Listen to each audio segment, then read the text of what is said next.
Hi everyone, कैसे हो आप सभी लोग। आई होप आप लोग अच्छे होंगे। मैं हूं राहुल जायसवाल एंड स्वागत करता हूं आप सभी का एक बार फिर हमारे यूट्यूब चैनल JR ट्यूटोरियल्स में। फ्रेंड्स, आज अगेन आपके सामने मोस्ट इंपॉर्टेंट पॉलिटिकल साइंस का लेक्चर वीडियो लेकर आ चुका हूं दोस्तों, जिसमें आज के दिन हम लोग पढ़ने वाले हैं हमारे 9th स्टैंडर्ड के लिए पॉलिटिकल साइंस सब्जेक्ट का, जो हमने एक न्यू चैप्टर की ऑलरेडी शुरुआत की थी दोस्तों, जिसका नाम है chapter number 5 India and other countries. तो आज हम इस पर्टिकुलर चैप्टर का लेक्चर नंबर 2 आपके लिए लेकर आ गए हैं, जो कि अगेन एक बहुत ही ज्यादा इंपॉर्टेंट लेक्चर वीडियो होने वाला है। तो दोस्तों, जस्ट मैं आपको याद दिलाना चाहूंगा कि इसके पहले हमने ये चैप्टर की शुरुआत की थी, और इस चैप्टर में हम लोग को इंडिया और बाकी कंट्रीज जो हमारे आसपास के हैं, जिसमें से हमने बताया था कि हमारे आसपास के बहुत सारे कंट्रीज हैं, हमारे पड़ोसी मुल्क जैसे पाकिस्तान, चाइना, अफगानिस्तान, श्रीलंका, म्यांमार, ठीक है ना, फिर ऐसा नेपाल है, भूटान है, इस प्रकार के कई सारे कंट्रीज हैं। तो उनका हमारे साथ क्या रिश्ता है, रिश्ता मतलब बॉन्डिंग कैसा है, रिलेशनशिप कैसा है, उस प्रकार की चीजें हम डिस्कस करेंगे। तो कल के दिन हमने इंडिया और पाकिस्तान का देखा था, आज वैसे ही उसी प्रकार हम इंडिया और चाइना का देखेंगे, फिर इंडिया और भी बाकी जो कंट्रीज है उनका देखेंगे। ठीक है, तो आप लोग बस बने रहना हमारे साथ और वीडियो को एंड तक जरूर से देख लेना। और साथ ही में हमारा सिलेबस सब कंप्लीट हो चुका है। नॉर्मली बस हिस्ट्री, पॉलिटिकल साइंस जैसे सब्जेक्ट्स के 1 या 2 चैप्टर्स बचे हुए, तो उसको हम लोग आने वाले 5 से 10 दिनों के अंदर कंप्लीट करा देंगे। आप लोग बने रहना हमारे साथ और आप प्लेलिस्ट चेक करते रहो, क्योंकि वहां पे आपके पूरे सब्जेक्ट्स कंप्लीट है ऑलरेडी। या फिर आप कोई भी चैप्टर सर्च करना चाहोगे तो सर्च बार में सर्च करो, उस नाम से आपको हमारे वीडियोस देखने मिल जाएंगे। ठीक है, तो जाके देख लेना, सब पहले से कंप्लीट है। और अगर आप मुझसे सोशली कनेक्ट होना चाहते हो तो प्लीज मुझे इंस्टाग्राम पे फॉलो कर सकते हो, लिंक आपको डिस्क्रिप्शन बॉक्स में मिल जाएगा। ओके, चलिए आते हैं। तो सबसे पहले आज हम लोग पढ़ेंगे इंडिया का चाइना के साथ रिलेशन। ठीक है, इंडिया एंड चाइना। तो जैसा कि आप जानते हो यार, इंडिया एंड चाइना ये दोनों ही कंट्री का भी एक बहुत पुराना हिस्ट्री रहा है। जैसे पाकिस्तान के साथ हमारा इंडिया का एक हिस्ट्री था कि पाकिस्तान हमारा ही एक पार्ट था, हमारे देश का ही एक पार्ट था, लेकिन 1947 के बाद पाकिस्तान को अलग कर दिया गया, वेस्ट पाकिस्तान और ईस्ट पाकिस्तान। ठीक है, और इंडिया को अलग कर दिया गया उससे। ठीक है, उसी प्रकार चाइना और इंडिया का भी एक बहुत पुराना हिस्ट्री है। तो नॉर्मली अगर चाइना की बात करें, ठीक है, तो चाइना और हमारा जो इशू रहा है हमेशा, मतलब चाइना और हमारे इंडिया के बीच में अगर कोई झगड़ा होता है, वो 2 इशू के ऊपर हमेशा होता है। जैसे पाकिस्तान के हमारा जो झगड़ा था पाकिस्तान से, वो ज्यादातर कश्मीर इश्यूज था। अभी तो चलो टेररिज्म के ऊपर भी हो गया, लेकिन चाइना के साथ सिर्फ 2 मुद्दे पे सबसे ज्यादा इशू होता है। सबसे पहला जो इशू है वो है दोस्तों बॉर्डर इशू। चाइना बोलता है कि ये मेरा हिस्सा है, इंडिया बोलता है ये मेरा हिस्सा है। तो बॉर्डर इश्यूज के ऊपर सबसे ज्यादा इशू होते हैं हमारे इंडिया और चाइना के बीच में। और दूसरा जो इशू है वो है तिब्बत का इशू। आपको पता है तिब्बत पहाड़ी इलाका जस्ट इंडिया और चाइना के बीच का पार्ट है। तो चाइना ये बोलता है कि तिब्बत हमारा हमेशा हमारा ही था, इंडिया बोलता है नहीं हमारा पार्ट है। लेकिन कहीं ना कहीं आप सभी जानते हैं कि तिब्बत एक एनोनिमस प्लेस था, मतलब एक अननोन प्लेस था, किसी के हिस्से में नहीं था, लेकिन चाइना जो है उसको अपने अंडर में ले लिया। ठीक है, यहाँ पे जो बॉर्डर इश्यूज होते हैं इंडिया और चाइना के बीच में अक्सर देखा गया है, तो ये अक्साई चीन जो एरिया था, ठीक है ना, अक्साई चीन एरिया, ये आपको ध्यान में रखना है। ठीक है, अक्साई चीन एरिया, ठीक है, ये जो चीन एरिया था, अक्साई चीन एरिया, इस मुद्दे को लेके, और एक मैकमोहन लाइन जो आपको पता है, ठीक है ना, मैकमोहन लाइन, ठीक है, McMahon line is the border between India and China. ये आपको ध्यान में रखना है, ये क्वेश्चन आपको पूछेगा। मैकमोहन लाइन का मतलब क्या है? ये हमारा इंडिया और चाइना का बॉर्डर है आज के डेट में। ठीक है, लेकिन चाइना जो था वो मानने को तैयार ही नहीं था। वो बोलता था कि उस और अंदर अरुणाचल प्रदेश का भी एरिया जो है, जो आज के डेट में इंडिया का पार्ट है, वो भी बोलता है वो हमारा एरिया है। इस प्रकार से मैकमोहन लाइन को हम नहीं मानते। इस प्रकार का चीजें चाइना हमेशा से बोलता आ रहा है, आज भी कहीं ना कहीं अगर बात किया जाए। ठीक है, तो ये जो मैकमोहन लाइन है, जो कि माफ करना, अरुणाचल प्रदेश का एक पार्ट है। ठीक है, ये चाइनीज टेरिटरी को एक डिस्टिंग्विश करता है कि इस नीचे का हिस्सा इंडिया है, ऊपर का हिस्सा जो है चाइनीज टेरिटरी है, इस प्रकार से मानता है। लेकिन चाइना कभी भी उस चीज के लिए राजी नहीं हुआ, इंटरनेशनल बॉर्डर मानने के लिए कभी भी तैयार नहीं हुआ। और इंडिया ने बहुत बार ट्राई किया कि चाइना के साथ हम बातचीत कर पाए, चाइना के साथ एक अच्छा रिलेशनशिप मेंटेन कर पाए, क्योंकि सब जानते हैं यार कि चाइना बहुत ज्यादा बुरा देश नहीं है कंपैरेटिवली देखा जाए तो, लेकिन कुछ उसकी आदतें हैं और कुछ ऐसी चीजें हैं जो सबको शायद इसीलिए चाइना लोग जो है चाइना को पसंद नहीं करते हैं, कुछ ही चीजों के वजह से। तो इंडिया ने बहुत बार ट्राई किया कि एक बात किया जाए, एक डायलॉग किया जाए, उनके साथ बातचीत किया जाए, लेकिन ये सब चीज नहीं हो पाया और अच्छे से कभी भी तालमेल नहीं बैठ पाया। और उल्टा चाइना ने एक बार हमारे इंडिया के ऊपर अटैक किया था। आप सभी जानते हो 1962 war, India and China war हुआ था, साइनो इंडियन वॉर, आप सब जानते हो। ठीक है, तो ये 1962 में चाइना ने हमारे इंडिया के ऊपर अटैक भी किया था। ठीक है, हमारे सेना के ऊपर अटैक किया था उस पर्टिकुलर रीजन में। और जो तिब्बत के ऊपर हमेशा, जो तिब्बत जो है ठीक है ना। ये जो तिब्बत है इसके ऊपर हमेशा से उसकी नज़र थी और वो हमेशा चाहता था कि वो हमारे अंडर में ही रहे। लेकिन एक टाइम था कि जब चाइना अंदर की तरफ कदम बढ़ा रहा था, हमारे इंडिया की तरफ तिब्बत रीजन पे कदम बढ़ा रहा था, और तिब्बत में पूरा जो मिलिट्री कंट्रोल कर लिया उसने, यानी चाइना ने अपनी पूरी मिलिट्री को भेज के तिब्बत रीजन को जब कंट्रोल कर लिया, तो वहां पे तिब्बतियन एक व्यक्ति, बहुत वर्ल्ड फेमस व्यक्ति है जिनका नाम है दलाई लामा। ये आप सब जानते होंगे दोस्तों। तिब्बतियन एक व्यक्ति है दलाई लामा, तिब्बत के रहने वाले। तो तिब्बतियन जो दलाई लामा थे, ठीक है ना, उनको इंडिया में आना पड़ा क्योंकि जब उन्होंने देखा कि पूरा का पूरा मिलिट्री कंट्रोल चाइना का हो चुका है, तो वो तिब्बत से कहां पे आ गए, हमारे इंडिया में आ गए। असाइलम ले लिया उन्होंने, मतलब एक तरीके से पनाह ले ली वहां पे। और ये जो इश्यूज था, इसीलिए हमेशा चाइना जो है वो इंडिया से जलता भी है, क्योंकि दलाई लामा ने चाइना को चूज नहीं करके इंडिया को चूज किया और इंडिया में आके रहने लगे। तो ये सब चीज की वजह से बहुत ज्यादा कंफ्लिक्ट भी होने लगा, और ये जो थ्रेट था ये इंडिया का एक सिक्योरिटी का थ्रेट बन गया था, यानी कि कहीं ना कहीं एक खतरा भी मंडराने लगा था कि कहीं चाइना ऊपर से आके हमें इंडिया पे अटैक ना कर दे। इस प्रकार की चीजें कहीं ज्यादा होने लगी थी। और एक खतरा ये था कि चाइना जो था ना, उसकी दोस्ती ना एक बहुत हमारे पुराने दुश्मन से होती जा रही थी, खास करके क्या नाम है उसका, पाकिस्तान। तो चाइना और पाकिस्तान के बीच में एक दोस्ती यारी बहुत अच्छी से चल रही थी।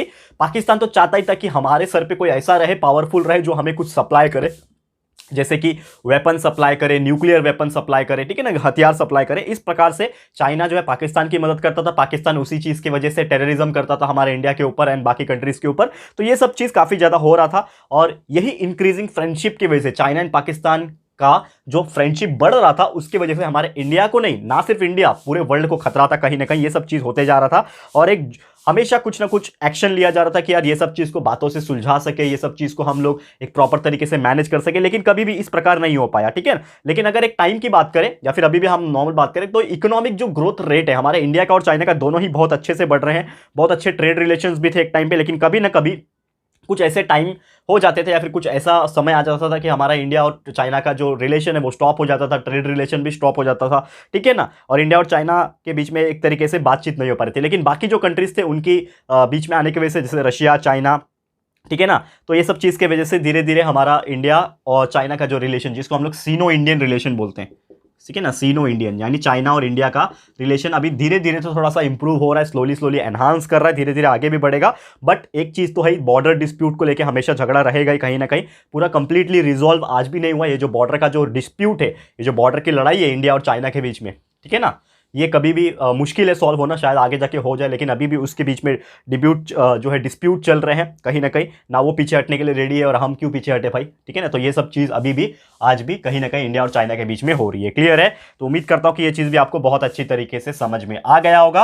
अब चलते हैं हमारे अगले कंट्री की तरफ, यानी कि अगला टॉपिक। तो ये हो गया, देखो सबसे पहले हमने इंडिया और पाकिस्तान का पढ़ लिया, अब इंडिया और चाइना का पढ़ लिया। अब तीसरा जो कंट्रीज है, और भी ऐसे बहुत सारे कंट्रीज है इंडिया का relation, that is India and Afghanistan. ये भी हम लोग डिस्कस कर लेते हैं, इंडिया एंड अफगानिस्तान।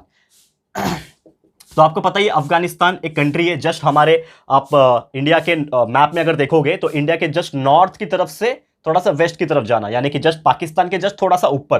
लेकिन अफगानिस्तान का भी एक टाइम पे बॉर्डर जो है इंडिया से शेयर होता है, ठीक है। तो इंडिया भी एक तरीके से अफगानिस्तान का पड़ोसी मुल्क है। लेकिन ये जो अफगानिस्तान की हिस्ट्री ना, जो बहुत ही खतरनाक रही है हिस्ट्री, अगर हम बात करें तो बहुत ज्यादा पॉलिटिकल इंस्टेबिलिटी है। भले ही अफगानिस्तान एक इंडिपेंडेंट देश है, लेकिन उसमें पॉलिटिकल सिचुएशन बाकी कंट्री जैसा नहीं है, क्योंकि उसमें एक टेररिस्ट ऑर्गेनाइजेशन जो है वो हमेशा सत्ता में आने की कोशिश करता था, जिसका नाम है दोस्तों तालिबान। ये आप जानते होंगे, ठीक है।